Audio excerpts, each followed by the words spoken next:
What's up everybody? Welcome to the Apex Predator Billiards Training Club. My name is Apex Selenio and I will be taking you on a journey to becoming a professional pool player. Moreover, I'll be taking you on my journey to becoming that professional pool player that I've always aspired to be. Now, I've been playing pool for a little bit over 10 years, and throughout all this time period, I have learned many skills, I've learned many knowledge from many different players by entering many different tournaments. Now, if you are a new player or you are currently an existing player wanting to improve your game, learn more knowledge from a Jamaican, not a problem. This is the channel for you. So if this is your first time here on the channel, consider subscribing to the channel, turning on your post notification bell, and of course, dropping a like on the video if this content is of any use to you. Alright, so in today's lesson, we're going to be talking about the stroke. The stroke, which is an important component of a pool player's game.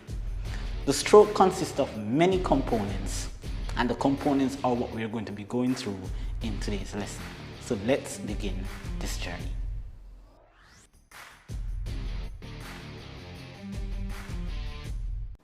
Alright guys, so what is the stroke and how can we develop a good stroke as a pool player? In order for us to develop a good stroke, we have to have good fundamentals. And good fundamentals include 5 different components. These 5 components are what I consider to be a part of the stroke. Now the stroke consists of a firm bridge, and this is where you place your hand on the pool table. There are different types of bridge. Of course, we have the open bridge, we have the closed bridge, and we have the rail bridge. And there are going to be scenarios on the table where, of course, you have to create some sort of unorthodox bridge. But the whole lesson today is mainly about understanding what is the stroke and how can you develop a better or develop a very good stroke that can be a weapon for you in your game against all players.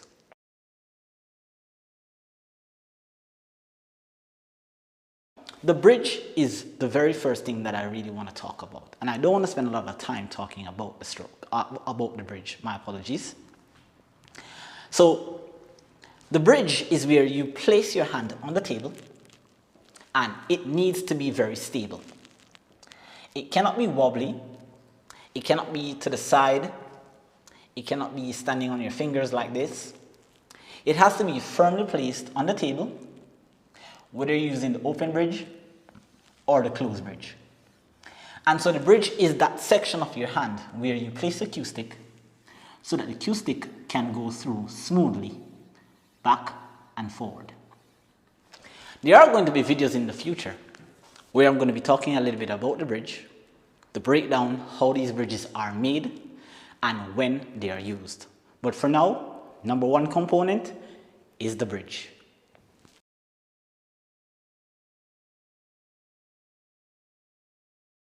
The second component that I want to talk about as it relates to the stroke is your grip.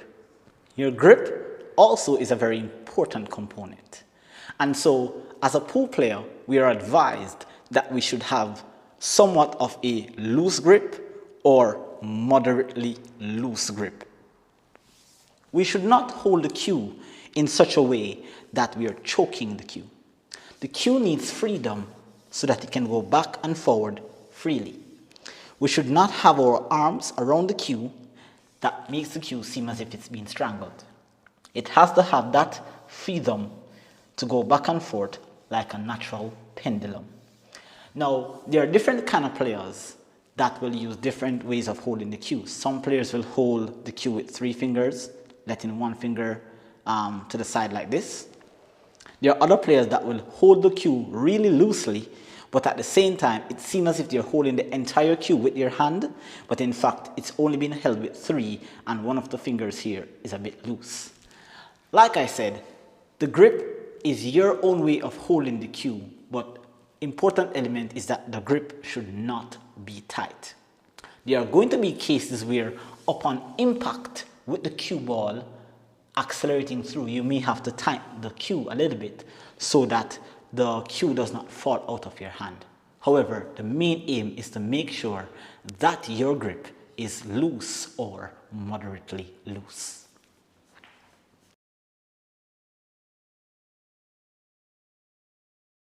The third component of the stroke that I want to talk about is, of course, your follow through. Your follow through is where you accelerate the cue through the position of the cue ball.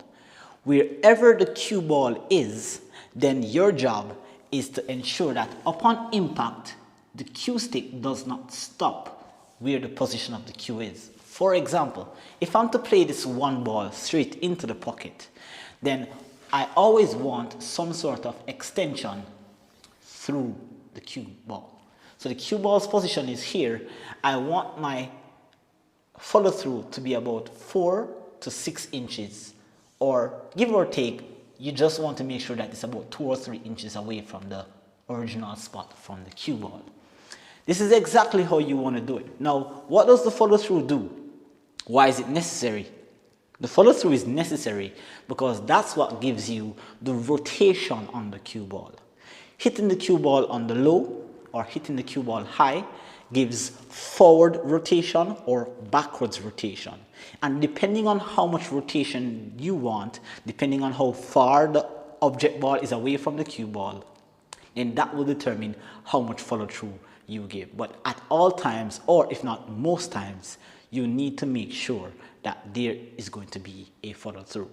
Of course, there are going to be videos in the future where I'm going to be talking about how to develop a better follow through. So do look out for that. But for now, ensure that you work on your follow through.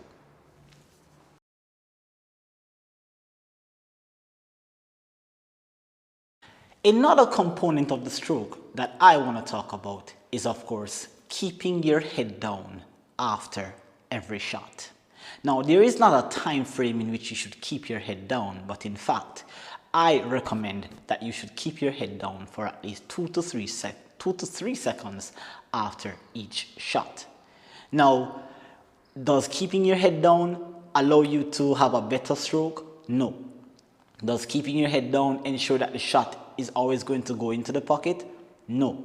Keeping your head down, for me, is what keeps you calm under pressure, and it also allows you to keep in line with your stroke. You will know if you miss a shot to the right or to the left of the pocket. You can know if you're applying unwanted side spin or if it is that maybe you did not stroke it properly. So you have to stay in tune with your stroke even if you're doing practice or you're playing a match, because now and again adjustments will be necessary. Adjustments has to be made during a game depending on how you're feeling in the match.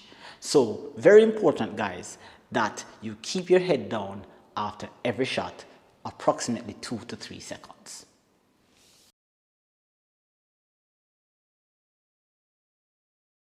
Finally, the final component, which is of course the stance. Now, I've saved the most important aspect of the pull stroke for last. Why? Because usually this is the part that a lot of players think they can overlook.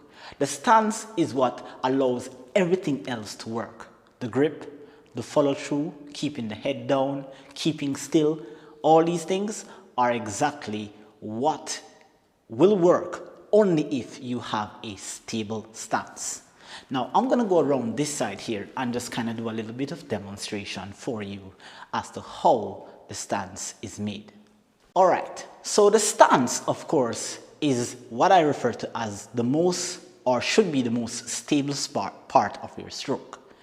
It is where you set your body up in order to execute the shot.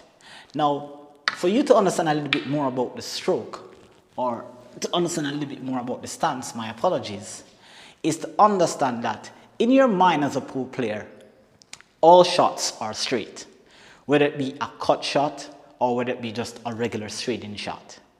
And all shots are created by drawing an imaginary line in your mind from the cue ball to the object ball to the pocket. That imaginary line is automatic for existing players or even advanced players. Now, that line, that imaginary line that you have drawn should be extended off the table, and you have to keep that imaginary line in your mind. It is this line that we have created that's where you're going to be building your stance around. So that line here for me on this one ball, let's set it up. I have extended the line off the table here. So it is this part of the line that I'm going to be creating my stance. Now I'm a right-handed player, so of course I'm going to be standing on the left side of this imaginary shooting line. Now, once I have that line, I'm now going to take my right leg and I'm going to place it on the tip of the line on the left side. Now, I do not place my foot over the line. I do not place it too far left of the line because I'm going to be a little bit awkward. Now, if you place it too far on the right, you're going to be standing more like over the shot, straight in like this. Now, whilst this may seem correct, you can see that you're going to have the cue hitting your body upon impact with the cue ball and the object ball. So you do not want any unforced connection with your cue. Your cue should be going through without any interruption. So this is not recommended. You cannot have your feet too far left because you'll be lean. You'll be like this, and this looks really weird. So you're not really facing the shot. You're kind of just leaning. So that's not recommended. So what's really recommended is to ensure that when you see that imaginary line, you're going to place your right leg on that line to the right, or to the left, I'm sorry, and then you're going to step into the shot, more like a sideways motion like this. I'm a little bit close to the table, right? And it also depends on your build, whether you're very tall or you're very short. I am 5'2", so I'm a little bit below average height. So let's demonstrate here. I have my shooting line here. I place my right leg at approximately 45 degrees on the tip of the shooting line on the left, and I step into the shot with my left leg. I try to make sure that I have some sort of room away from my body and the table. So right here, and I step into the shot. Now, all other components are valuable here. So having a stable bridge, remembering to follow through, keeping your head down, and execute. And most importantly, you do not ever forget to chalk. It looks very silly when you have a very easy straight-in shot and you snap. So you always have to ensure that you need to chalk. So now I'm going to execute a very easy straight-in shot. Step on the line, 45 degrees, step into the shot. Right? I have to shuffle a little bit because I'm a bit close to the table. I place my bridge hand down. I try to make sure that my arms are approximately at 90 degrees to the cue. Here. And I have a natural pendulum swing. So here you can see I have a very stable bridge. I'm doing some backward motion.